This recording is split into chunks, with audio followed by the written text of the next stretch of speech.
Eh bien bonjour à tous, c'est la revue des grandes unes avec la presse que vous aurez à lire, disponible en kiosque ce lundi. La nouvelle expression parle des régionales dans la Damawa. Comment le RDPC a mordu la poussière, c'est le grand titre du journal. Le journal explique simplement que les frustrations nées des primaires pour les législatives et municipales de février dernier l'ont suivi et nombre de ses conseillers ont d'ailleurs voté la liste de l'UNDP. Seul le Mbéré a sauvé l'honneur. C'est en page 3 du journal ce matin. Le journal parle également du Social-Democratic Front, sans décision fixe. Une réunion du NEC s'est donc tenue à Yaoundé, sans aborder les sujets brûlants de l'heure, alors que le parti se fissure. C'est ce que le journal propose ce matin, page 4, en parlant également des manifestations du mouvement pour la Renaissance du Cameroun. Amnesty International interpelle le gouvernement. L'organisation affirme que sur moins de 500 personnes, donc arrêtées au moins 160, dont elles ont été, d'ailleurs, elles ont exigé la libération sans condition, en tout cas. C'est ce que le journal propose également ce matin. Le journal s'intéresse aussi à la Ménois, où les chefs sont en colère avec les autorités traditionnelles qui ont d'ailleurs adressé une lettre à Biya, dénonçant donc la décision injuste de la Cour suprême. C'est le journal qui le dit également ce matin.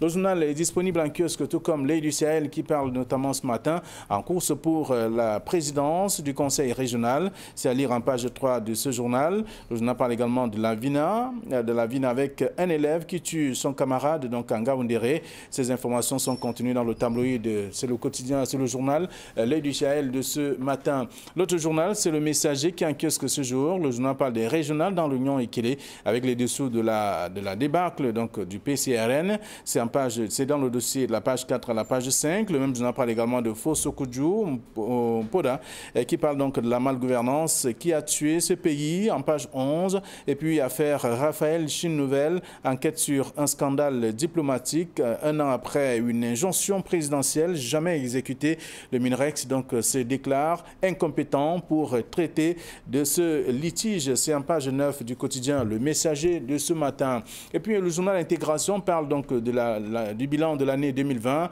en Afrique centrale avec la canonnière et l'infirmerie. C'est le journal qui le dit. Donc on parle d'insécurité transfrontalière, Covid-19, terrorisme, djihadisme, crise économique, creusement de déficit avec notamment ces élections conflictogènes. Le carnet de santé donc de la sous-région aujourd'hui est donc de plus préoccupant. 2020, année des crises multiformes aiguës, et donc à oublier au plus vite ce que propose d'ailleurs l'ONU pour remédier à la situation. C'est ce que le journal propose ce matin. Vous aurez l'occasion de parcourir le numéro disponible en kiosque, c'est bien entendu Intégration.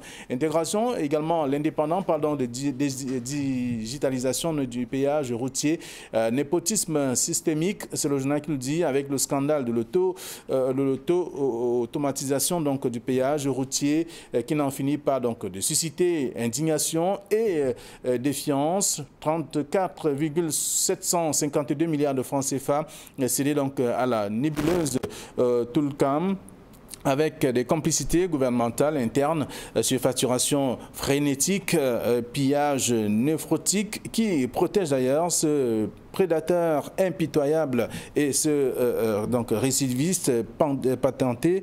C'est le journal qui propose d'ailleurs le dossier. Je vous invite à lire des réactions des uns et des autres à découvrir dans le dossier ce matin. Le même journal parle également du ministère de la Défense, des faits et gestes donc qui parlent. C'est d'ailleurs ce que je vous invite à découvrir dans le numéro disponible en kiosque. C'est également l'Indépendant. Le journal Mutation pour sa part s'intéresse à la décentralisation, la cause commune. C'est ce que propose le journal comme titre ce matin, avec notamment le bureau exécutif de l'association Communes et Villes Unies du Cameroun, donc conduit par Augustin Tamba, déjà à pied d'œuvre afin de faire des municipalités le socle même du développement local à côté des régions. C'est ce que le journal propose. Aussi d'autres informations à lire dans le journal ce matin, parlant donc des tribunes. Jean Rameau Sokodjou tense donc l'élite. C'est le journal qui dit à page 10 du journal Mutation de ce matin. Le journal Le Jour parle notamment des députés qui insistent insiste sur l'illégalité du budget 2021 avec la loi portant donc régime financier de l'État qui violait donc aujourd'hui. Elle dit d'ailleurs que la loi des finances doit justement être déposée 15 jours avant la session pour donner justement le temps aux députés de parler de cette loi et également d'avoir des arguments. C'est l'article proposé par le journal, tout un dossier pour questionner également cette façon de faire. Le même journal s'intéresse aux élections avec le Social Democratic Front qui menace carrément, c'est à lire dans le journal le jour de ce matin. Et puis Émergence parle donc de l'état des droits de l'homme. Fin d'année accablante donc pour le Cameroun. À lire également Cameroun. Quel pays voulons-nous pour nos enfants? C'est une question. Les éléments de réponse sont à lire dans l'éditorial du journal Émergence ce matin et donc je vous invite à parcourir aussi si vous faites un tour en kiosque. Le journal Repère s'intéresse donc à la crise sociopolitique, exécution tardive des projets, donc des règlements climatiques aussi, donc les hantises du gouvernement. C'est à lire dans le dossier ce matin du journal Repère, qui a également d'autres informations, tout comme le journal L'économie qui parle donc des clés pour affronter la concurrence étrangère. C'est à découvrir dans le journal, dans le dossier ce matin. On apprend qu'au moins au moment où le Cameroun ratifie justement l'accord sur la zone de libre-échange continentale africaine, le pays a donc encore des efforts à fournir sur le plan des normes, compétitivité et bien entendu des entreprises. C'est à lire en page 3 du journal disponible en kiosque ce matin. C'est le journal L'économie. Le journal Cameroun Tribune parle de conseils régionaux, des visages bien connus. C'est à lire dans le dossier ce matin et bien d'autres informations à parcourir dans le tabloïd aussi, tout comme le journal Le Soir hebdomadaire qui parle donc de performance avec ses secrétaires généraux qui se distinguent donc à découvrir dans le journal disponible en kiosque ce matin. Voilà ce que la presse nous propose. Et aussi, on va terminer avec le journal Éco-Santé qui parle donc de révision de la carte sanitaire du Cameroun. Dr Cyril Kamgan Simo fait donc le diagnostic. C'est à découvrir dans le dossier proposé par le tabloïd de ce jour. Voilà ce que la presse nous propose. Nos invités sont déjà sur ce plateau. Thierry Ngapé, bonjour et bienvenue. Bonjour Flavien Dongo, au pas de course. Bonjour également aux téléspectateurs de la rue des Grandes Nuits. Je n'oublie pas Bernard Batana que je reçois avec beaucoup de plaisir ce lundi. Merci d'être là. Merci également à Bernard Batana. Bonjour. Que je remets la politesse à Thierry Ngapé et je dis good morning Misanje, good morning Opa Bayang. C'est toujours un plaisir pour moi d'être là pour parler des choses de la cité. Les choses de la cité contenues dans les tabloïds de ce matin. La nouvelle expression qui parle des régionales dans la Damawa. Comment le RDPC a mordu la poussière? C'est le titre proposé par le journal pour dire que les frustrations observées justement pendant les primaires pour les législatives municipales se sont poursuivies et on a vu le résultat aujourd'hui. Oui, il y a eu un certain nombre de frustrations relatives aux élections municipales et législatives dans la Damawa. Particulièrement, il y a eu des guerres de clochers au sein du parti. Donc la rancune étant tenace, il y a des gens qui ont été mis à l'écart et qui ont ressurgi à l'occasion des régionales où on constate que, effectivement, les conseillers du RDPC ont voté pour l'UNDP. Nous pensons qu'au-delà de ce fait qui s'avère anodin, c'est des avancées politiques. Parce que dans la Damawa, on a choisi sans doute les personnes qu'il fallait. Et que le RDPC n'a pas fait son diktat, n'a pas fait la razzia de ce côté-là. Bon, maintenant, pour revenir même sur cette élection proprement dite, on constate, avec ce que l'on voit dans les résultats, de façon globale, qu'on reprend les mêmes et on recommence. Et c'est Cameroun Tribune qui a eu les mots justes, les visages connus, des retraités qui ont refait surface. Et dans la Damawa particulièrement, on constate que l'UNC refait surface. Il vous souvient que le RDPC naît des cendres de l'UNC et que l'UNC et que le UNDP est né des dissensions qu'il y a eu au sein du RDPC. Donc, on a retrouvé, le puzzle a été reformé, on constate le retour de l'UNC au sein du parti politique. L'UNC qui était le parti politique et le retour définitif du parti politique unique au Cameroun. Très bien. Alors, ce titre de la nouvelle expression de ce matin, parlant des régionales dans la Damawa, comment le RDPC a mordu la poussière. Vous avez une autre lecture de cette façon, de ce titre aussi? Je ne pense pas trop m'écarter de ce que Bernard a dit tout à l'heure, juste pour souligner avec force que, une fois de plus, les militants du RDPC ont voulu démontrer à l'élite gouvernante, il faut le dire ainsi, que la base reste et demeure le socle d'un parti. Je vous rappelle qu'il y a eu des décisions qui sont nées des dernières consultations législatives et municipales et le choix qui avait été opéré par l'élite qu'on avait envoyée sur le terrain n'a pas nécessairement été celui des aspirations de la base militante. Et je crois que les militants du RDPC ont tenu à le faire savoir du côté de la Damawa. Heureusement que le Mbéré, avec El Hadj, je crois, Bouba, a réussi à ratisser l'âge. Sur les 116 conseillers du RDPC, 106 ont voté pour cette formation politique-là. Donc le Mbéré s'en sort grandi. Mais rappelez-vous du côté des autres localités qu'on avait même demandé au conseil, au chef de délégation de cette formation politique-là, notamment M. Sadou, de demander aux différents conseillers municipaux de sortir avec les bulletins de l'UNDP pour être sûr que ces conseillers municipaux ne joueront pas le sale jeu au RDPC, le connaissant fort de sa probité, même quand il était ministre, vous vous rappelez, c'était une personne suffisamment intègre. Il a estimé en fait que c'était un jeu antidémocratique et il n'a pas voulu mettre ses consignes en exécution. Donc les conseils municipaux étaient libres de voter la liste de leur choix, de leur aspiration. Et voilà comment le RDPC a perdu, je crois, dans 3 de ces localités-là. Alors, donc, lorsqu'on fait le tour de la presse ce matin, on constate justement que plusieurs tabloïds sont revenus sur ces régionales, dans plusieurs localités également. On parle de la méthode Ngalé qui fait donc recette dans la Sanaga maritime. C'était une méthode utilisée par ces derniers qui a quand même atteint ou qui a mené des électeurs, des grands électeurs, comme on les appelle ici chez nous, à faire quelque chose de mieux. Alors, dans la Sanaga maritime, comme dans les autres régions du pays, ce qu'on a appelé les élites sont descendues sur le terrain. Et à coup certainement de poissons et de sardines, comme on aime bien à le dire, ils ont pu convaincre. Parce que, à l'évidence, le RDPC ça se fait encore des sardines. Mais oui, il y a des localités où on offre des présents. On appelle ça des présents de campagne. Les cadeaux de campagne. Ce n'est pas le maquereau, ce n'est pas la sardine, mais c'est des cadeaux de campagne électorale.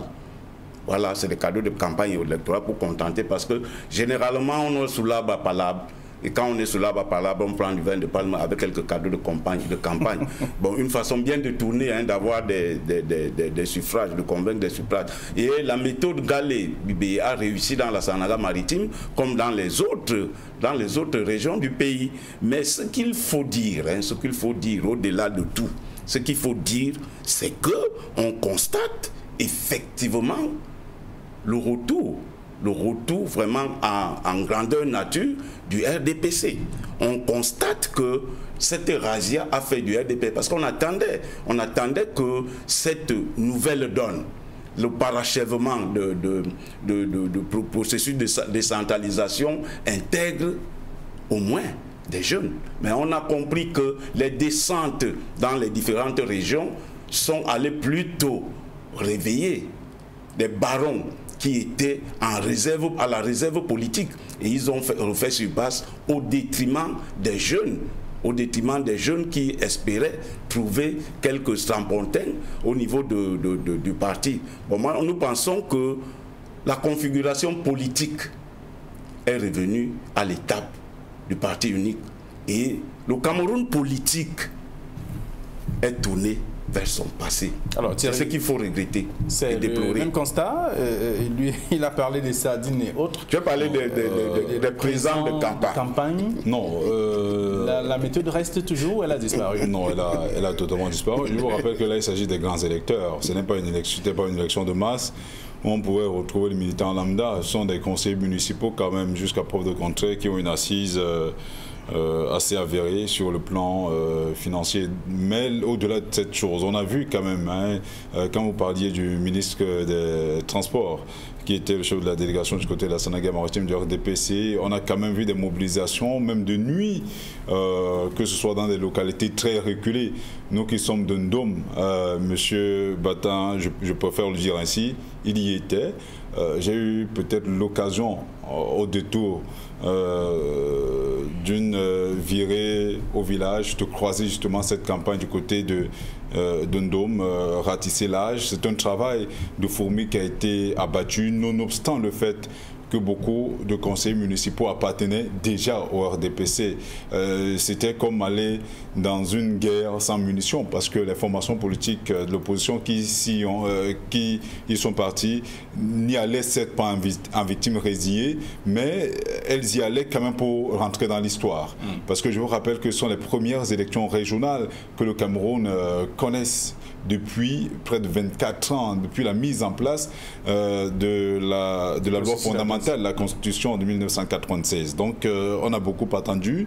Les formations politiques qui n'y étaient pas ne sont pas rentrées dans l'histoire. On retiendra désormais que lors des premières élections régionales du 6 décembre 2020, il y a eu le RDPC, l'UNDP, le PCRN, le PURS et quelques rares formations politiques là. Donc c'est des formations qui n'avaient pas accepté d'aller notamment aux législatives municipales, malheureusement ne pouvaient pas, au-delà de tous les messages qui disaient qu'il ne fallait pas que les Camerounais y aillent, que les conseillers municipaux boycottent cette grande messe-là. Je crois que quand vous n'aviez pas assisté à ces élections législatives et municipales, du moins municipales, vous n'aviez plus voix au chapitre, et c'est sûr que c'est malheureusement passé. Le RDPC a fait le plein d'œufs, et on l'a vu même du côté du Ekele, où le PCRN avait marqué quelque peu le terrain à la faveur de ces élections régionales-là. Le RDPC a repris du poil de la bête pour démontrer une fois de plus que l'électorat en territoire Bassa est assez complexe et difficile à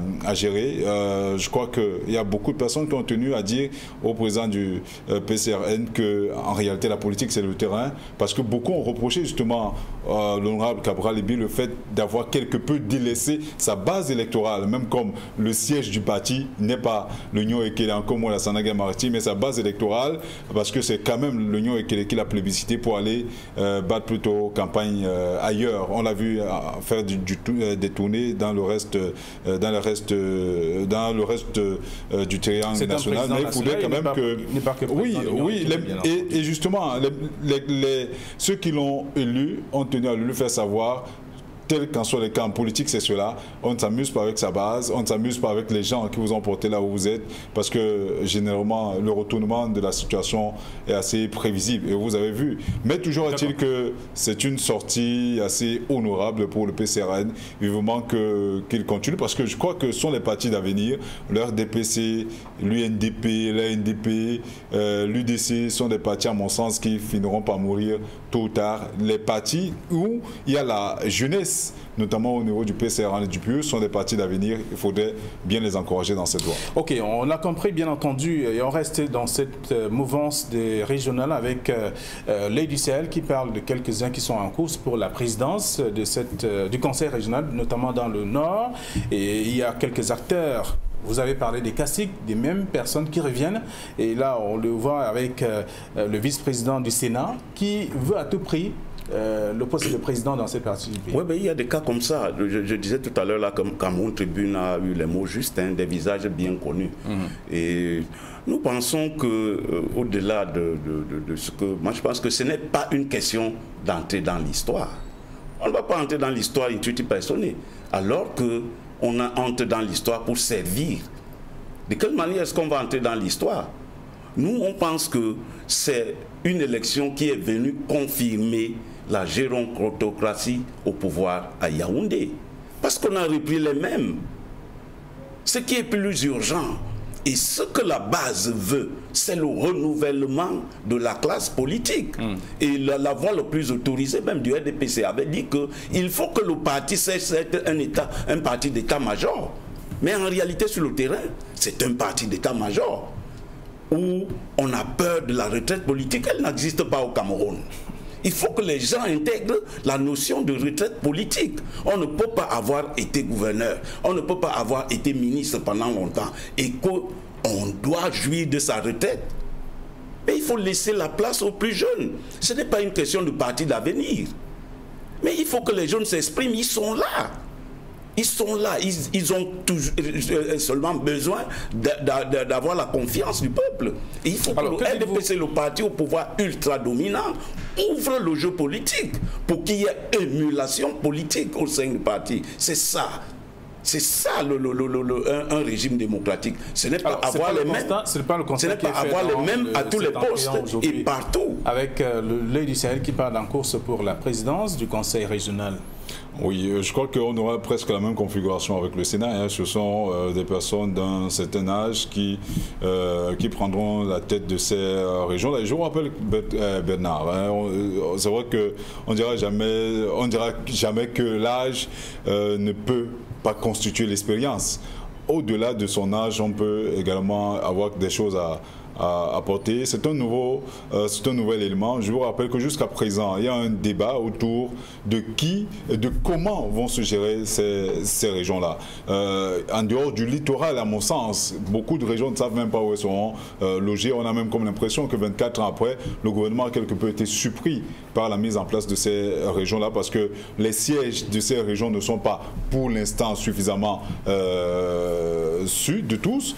Et au-delà de toute chose, il y a qui va gérer la tutelle des régions. Je vous rappelle que les gouverneurs continueront à être nommés par le président de la République. Et vous savez, compte tenu de la configuration de ces régions, que le RDPC a la même mise sur tout. Donc du coup, c'est le président national du RDPC qui choisira les présidents de ces 10 régions, de ces régions-là. Et quand vous regardez comment cela se passera, le comité central, on ne dira jamais que c'est le président Biya, qui est le président qui est le chef de l'État ou le président de la République du Cameroun, mais on vous dira c'est le président national à travers le comité central qui l'aura fait. Donc, pour moi, je n'attends pas grand-chose de ces régions parce que, au-delà de toute chose, le plus important, le plus urgent, c'est que ce soit au niveau des municipalités, des régions et quoi que ce soit, c'est que la population soit impliquée dans la gestion des affaires de la cité. Le plus important, c'est que le Camerounais, qu'est-ce qui a changé au niveau des mairies? Pourtant, tout le monde sait que le ministère de la Santé publique verse quand même un peu d'argent dans des mairies pour le fonctionnement des... on parle des transferts des compétences. Voilà, au niveau de ce transfert-là. Il y a plusieurs ministères qui l'ont déjà fait.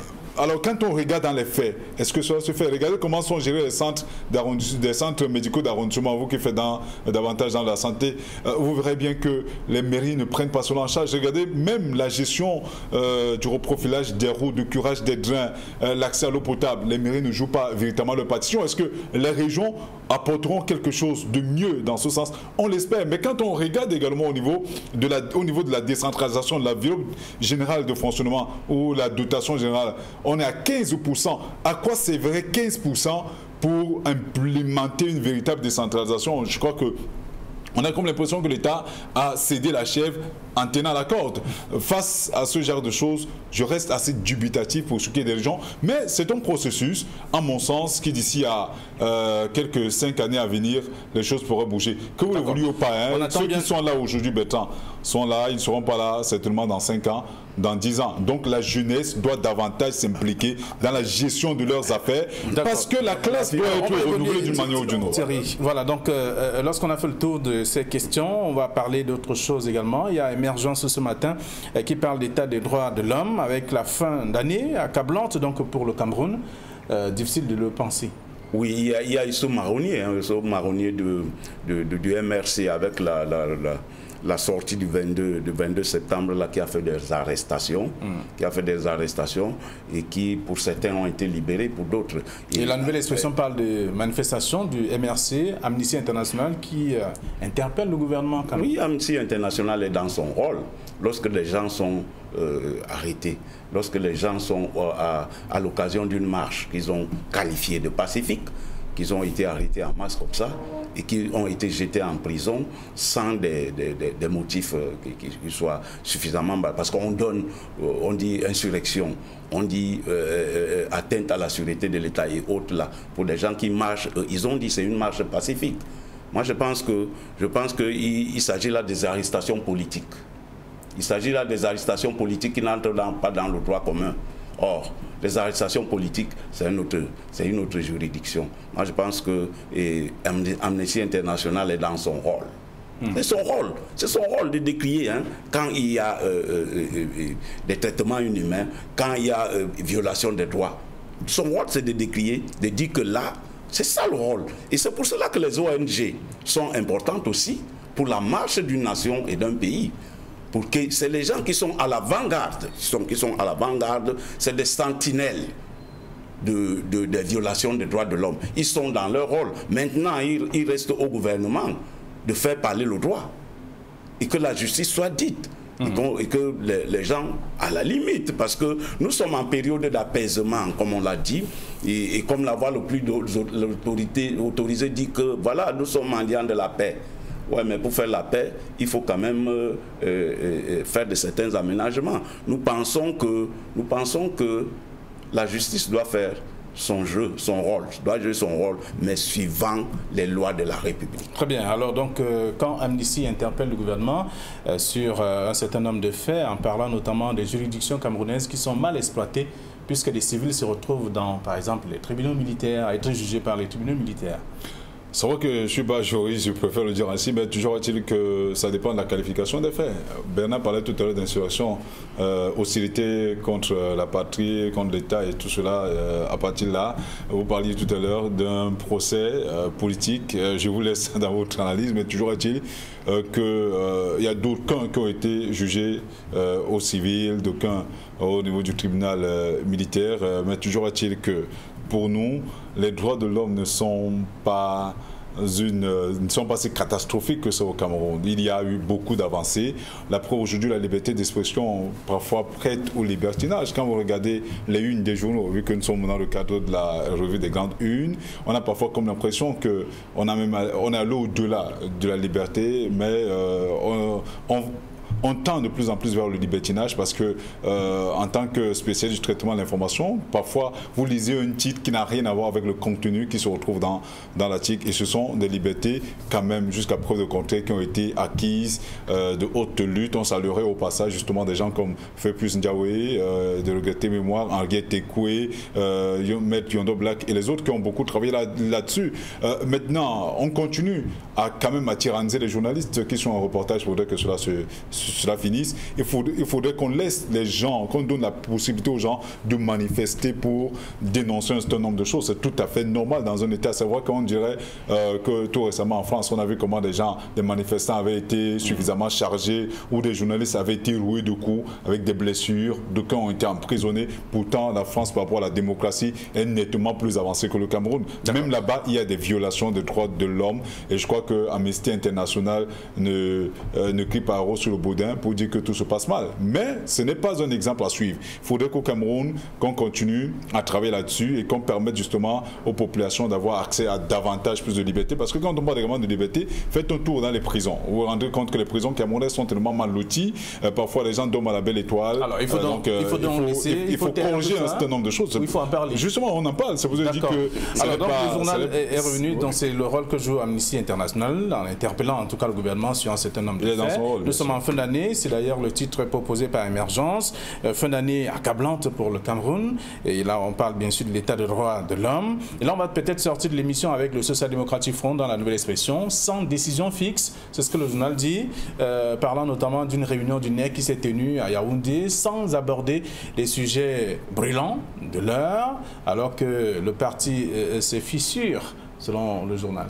Non, ben, ils ont précisé, bon, ça c'est un titre de journal, sans décision fixe. Bon, vraiment, on a aussi cette façon de jouer avec les mots pour avoir un titre attrayant. Mais s'il faut parler du NEC qui s'est tenu à Yaoundé, c'était un NEC de retrouvailles il y a un an, souvenez-vous. Il y a plus d'un an que le chairman était hors du pays et que le NEC n'avait pas eu lieu. C'était un NEC de bilan et un NEC d'avenir. Je crois que les autres occasions pourront permettre d'aller en profondeur dans les problèmes qui minent. Parce qu'il y en a au SDF.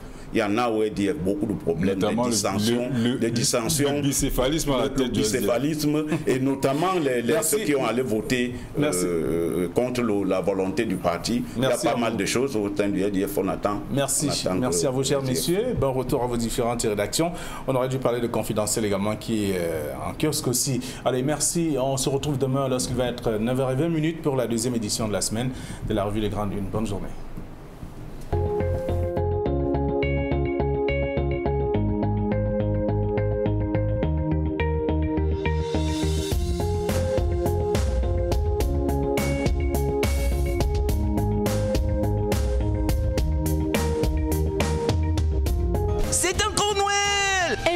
D'avoir plein de cadeaux, le réveil